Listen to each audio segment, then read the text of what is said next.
spent his presidency tonight. The Christmas war against shoplifters going high-tech.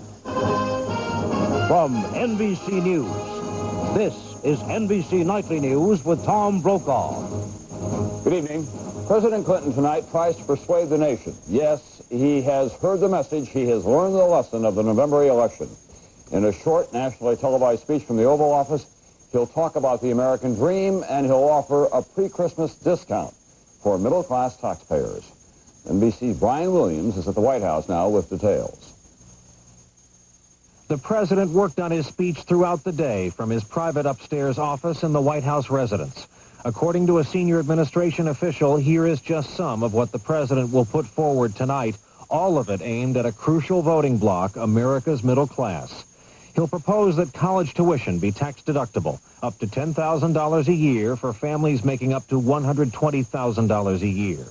A tax credit of $500 per child age 12 and under for all families making $75,000 a year or less.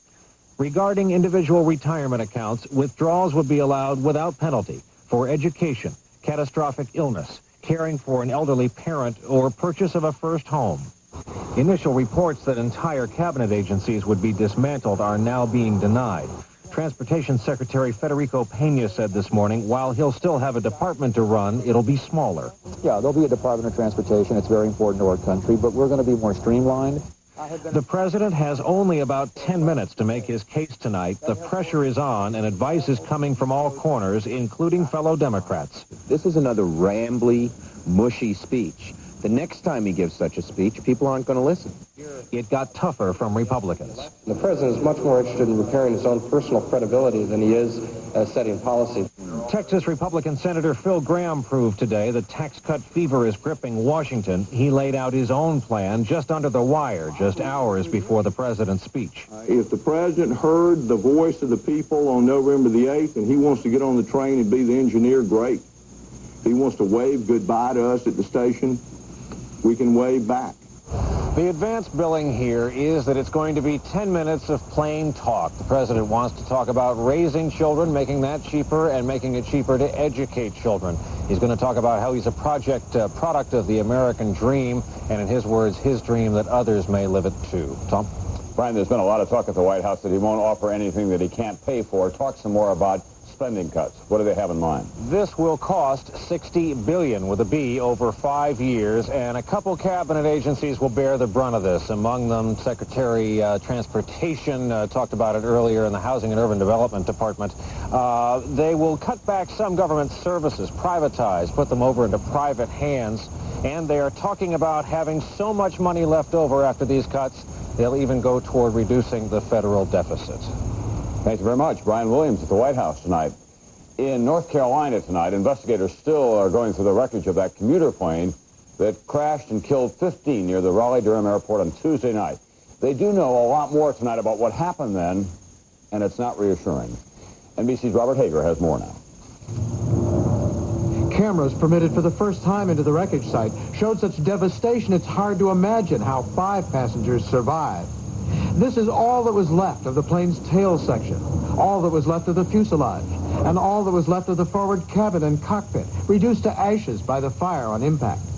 Trees sheared off as the plane went in, a mangled propeller, wooden stakes marking places where bodies were found, and tarpaulin covering one of the engines, which investigators now believe may have failed in flight, leading to all this. The plane's left engine appears to have quit 9 miles from the airport.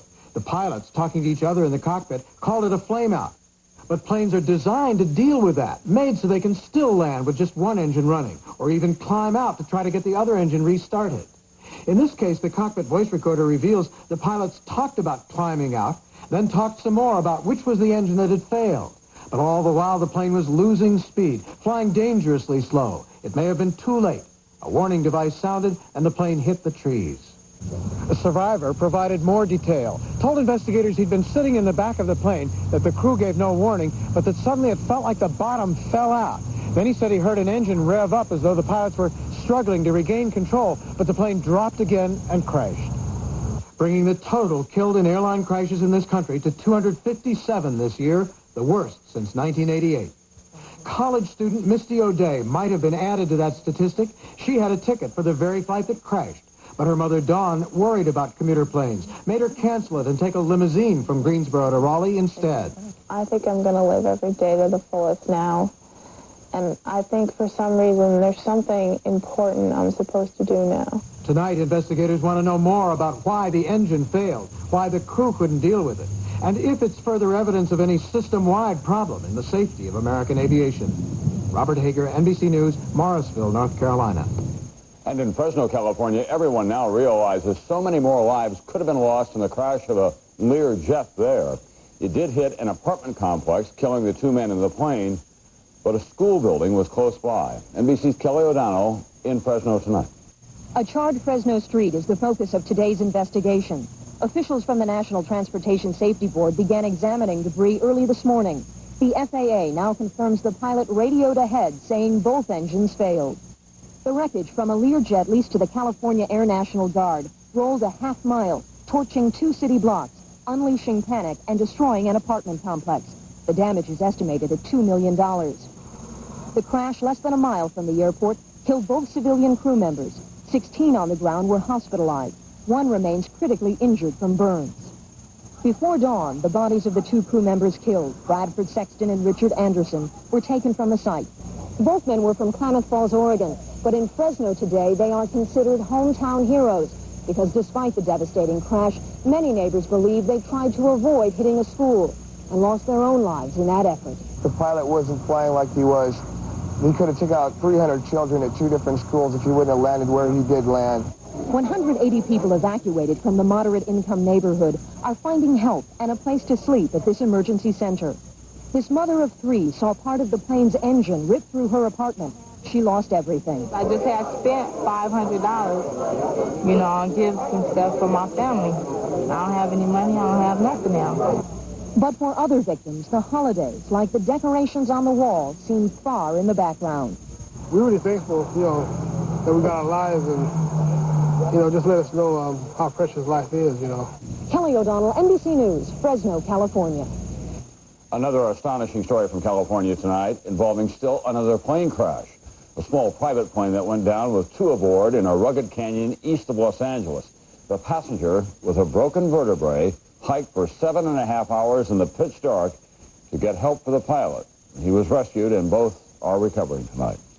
When Nightly News continues in a moment, the state of the world's children. This year, it turns out, much, much better. And a new flood in the Midwest. This time, grain silos are overflowing.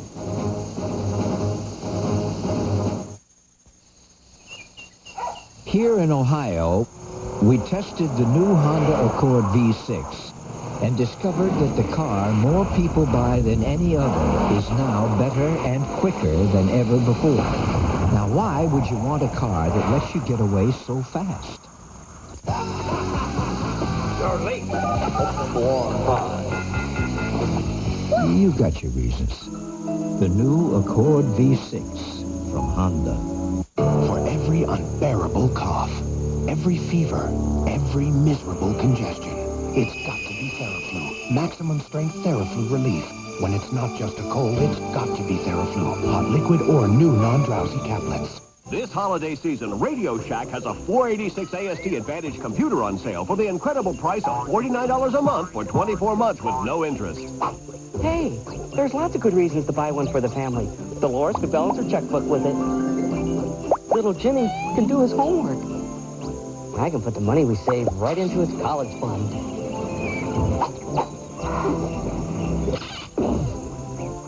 0% interest, 24 months, $49 a month only at Radio Shack. Excuse me, have you discovered covered raisins? They're not like plain raisins.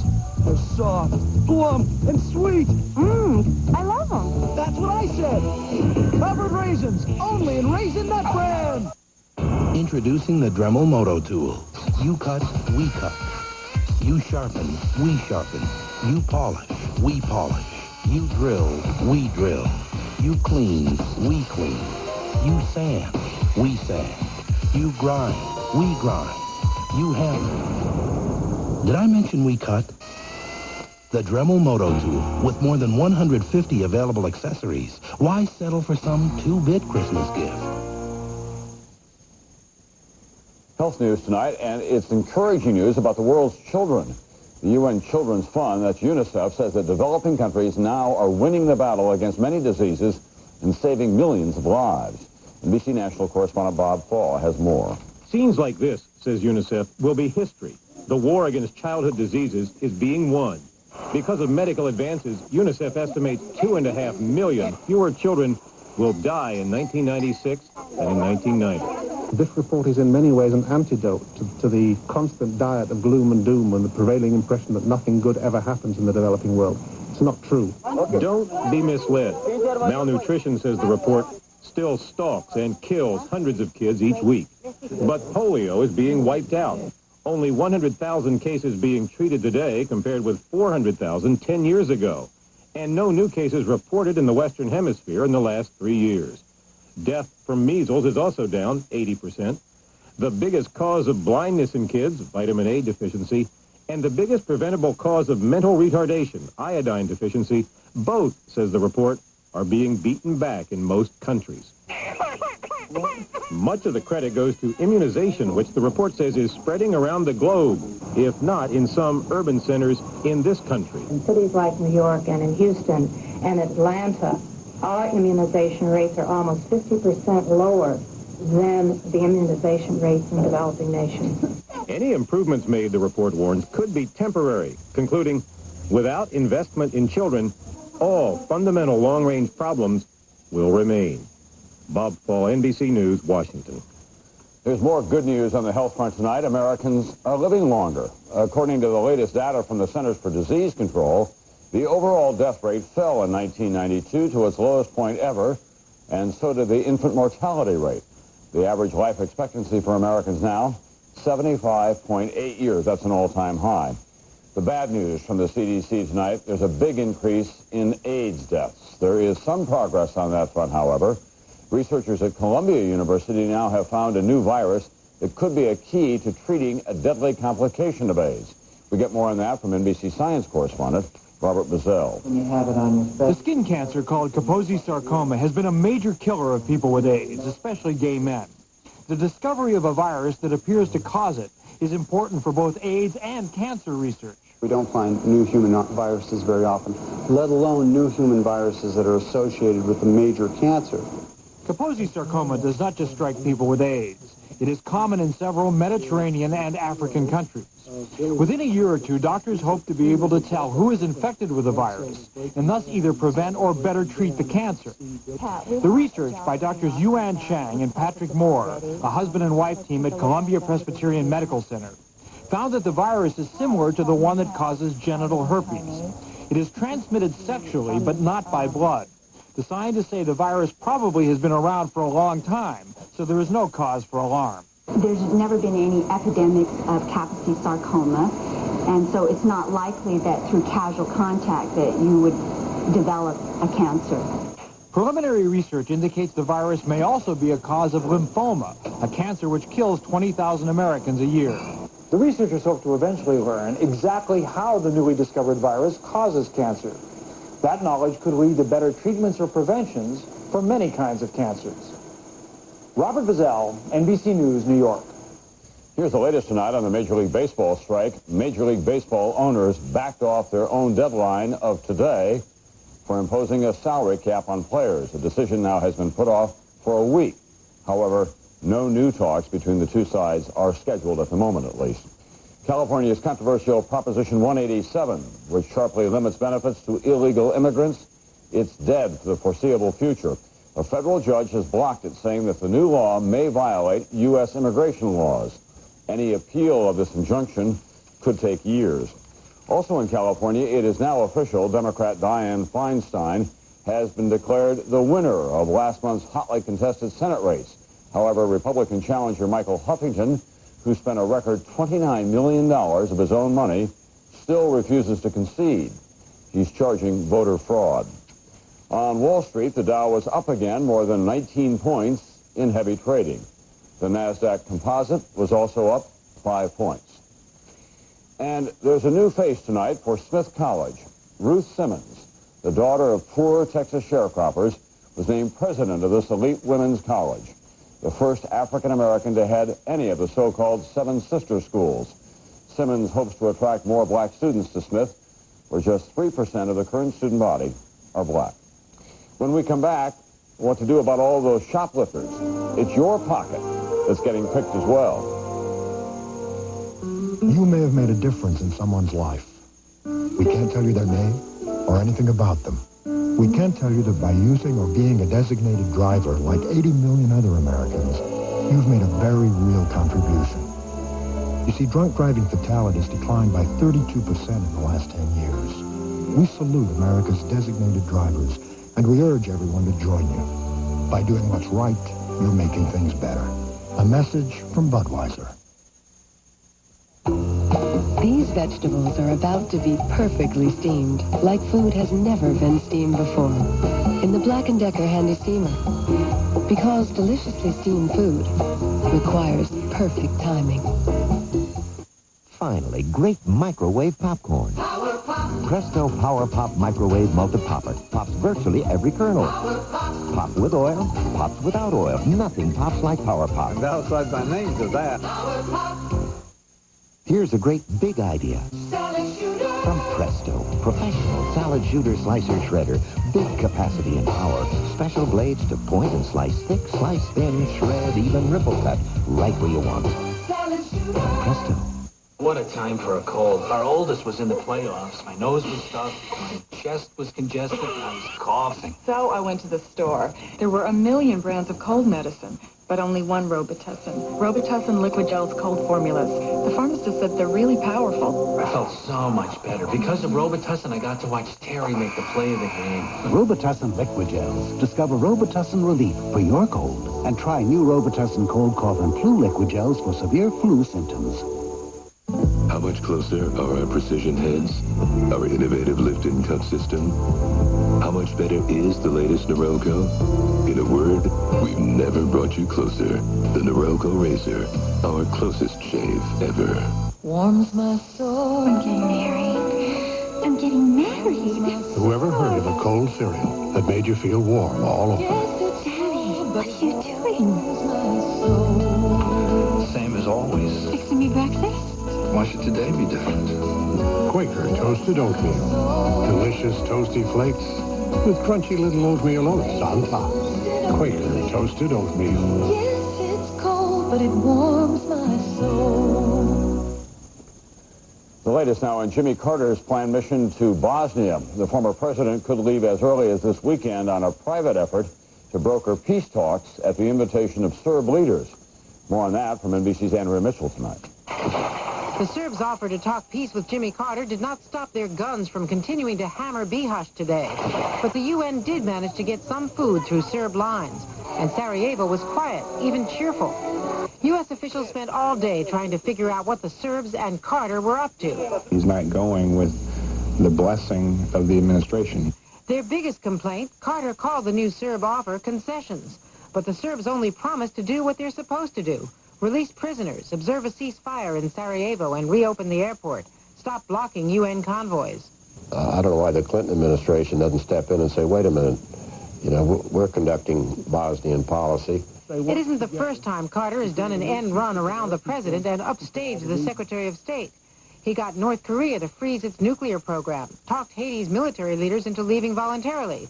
But along the way, he drove the White House crazy. And I said, okay, you have 30 more minutes, and then I will have to order you to leave. Even Carter's admirers say it could be trouble. If his position differs from that of the official position, the practical result is that he is working against his government's position. The biggest fear, Carter's visit will encourage the Serbs to hold out for a better deal than the U.S. and Europe are offering. Andrea Mitchell, NBC News at the State Department. There's more fighting tonight in Chechnya, the breakaway republic in Russia. Russian forces reportedly surrounded Grozny. That's the capital city of the largely Muslim republic. Russia's President Yeltsin now has extended the deadline for the rebels to disarm there until midnight Saturday. Back in this country, America close up tonight. Christmas shopping now hitting its peak, and as you're out there fighting those crowds, think about this for a moment. Some of those people that you're rubbing shoulders with are shoplifters. They're costing the stores, and you as well, a fortune. It really is a war. As NBC's Sarah James reports tonight, the stores may now be winning. With 9 shopping days left until Christmas, Pamela Banks' job is to make sure customers at this New York City sporting goods store are paying for their gifts. What are you looking at in this monitor here? I'm looking at this group of 3 guys right there. These customers don't know it, but 31 cameras are tracking them. It's a full-court press against shoplifters. And store detectives say, forget the stereotype that the shoplifter is a teenager. You may be looking at that one while someone else is really shoplifting who's in a business attire. Security doesn't come cheap. This video surveillance system alone cost $180,000. Why so many cameras for just one store? Because shoplifting costs businesses even more, much more. For every $100 sold during the holiday period, you could expect that there's going to be $3.50 worth of theft. That adds up to $9 billion a year, $25 million a day lost to shoplifters. That cost is passed on to customers. The average American family pays an estimated $400 a year because of shoplifting. Surveillance is part of the solution. Take a look at this video. Now you see it, now you don't. Luckily, the camera did. And at the Sports Authority, salespeople aren't the only ones patrolling the aisles. Can you pick out the undercover store detective? Here he is, posing as a shopper. Then there are those electronic security devices. For the Florida company which makes many of them, those plastic tags are part of a $656 million a year business. Sensormatic says the latest technique is installing the electronic device in the packaging or label at the manufacturing plant. But despite the best security, the FBI reports that shoplifting rose 30% over the past 4 years until it dropped slightly last year. Most shoplifters do not need the item that they steal. A former director of loss prevention for a major department store, Peter Berlin, is now chief of Shoplifters Alternative. The group operates seminars like this one in Florida for shoplifters referred by the courts. I went to the store to get away from the house. I had a fight with my boyfriend. Shoplifters Alternative says many shoplifters steal because they're under stress or for the thrill of it. This 8-hour seminar is designed to teach first-time offenders the risks and costs of getting caught. And Shoplifters Alternative has a good track record. Over the past 4 years, Marion County, Florida alone has sent more than 700 shoplifters to this seminar. Only 21 have been arrested again for the same crime. But with an estimated 23 million shoplifters in this country, it will be a long time before stores can put away their surveillance cameras. For America Close Up, Sarah James, NBC News, New York. More news from the crime front tonight. For an 8-time felon convicted of raping a 3-year-old girl, a jury in Oklahoma City has recommended an extremely harsh sentence. 30,000 years in jail. 30,000. The jury said it wanted to send a message. The public defender said the recommendation was ridiculous. The judge will have the final say sometime next week. There's more. I'll be back in a moment. I like to treat people the way I like to be treated myself. If you don't like waiting for a service advisor to come wait on you, if you don't like waiting on the phone for an answer, for a charge on your bill because nobody told you about it, treat the customers like they were you out there standing on the service drive. For quality care standards, make it easier on the customer here by taking care of them and doing it right. Get your car in here and I'll have to show you. Quality care people, quality care standards at your Ford and Lincoln Mercury dealer. It's never fun to eat and run, to rush and eat too fast, cause you know it's gonna catch up with you at last. For acid indigestion or heartburn with headache, nothing's faster than Alka-Seltzer. Get yourself some Alka-Seltzer and you'll feel better fast. Is someone special expecting something special from you? Don't disappoint them. Send it express mail. Overnight delivery starting at just $9.95. Even on Christmas Day. Express mail from your post office.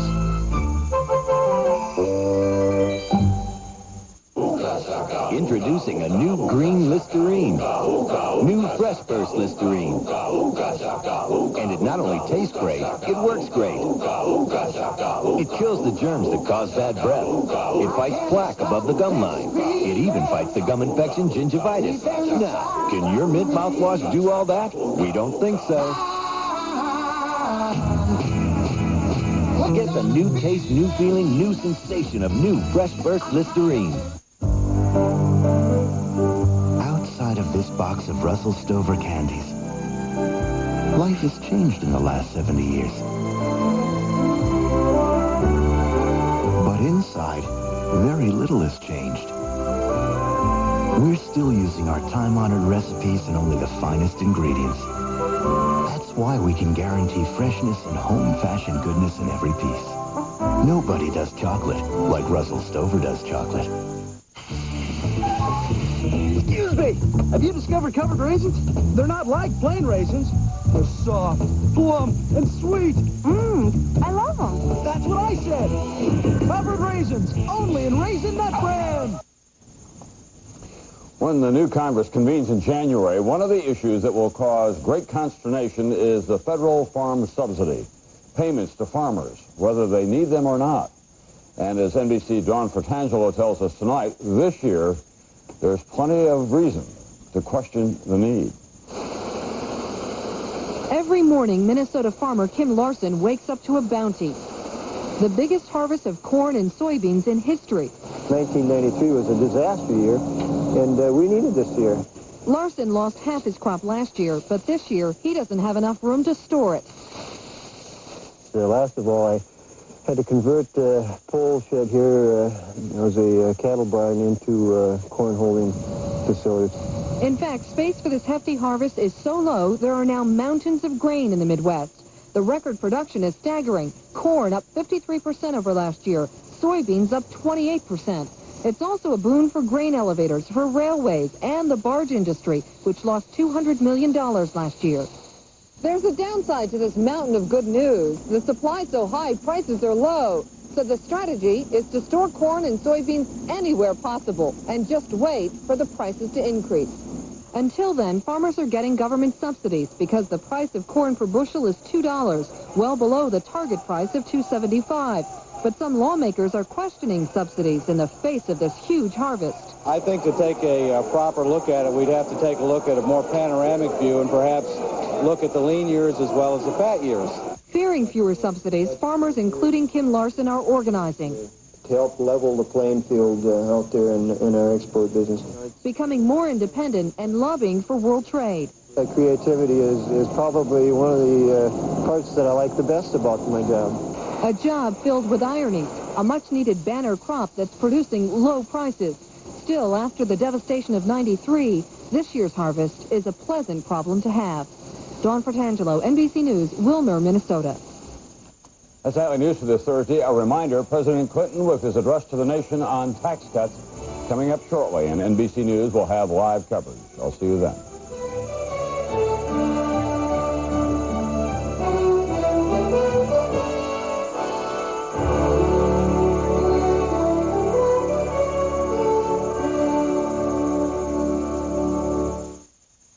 NBC News, now more than ever. Family violence. How are children supposed to survive? There's a unique new way to save kids' lives. Get close, get answers on NBC Nightly News tomorrow. Tomorrow on Today, get a financial jump on the new year. We'll show you the best investments for 1995. So join us tomorrow. And see what a difference today makes.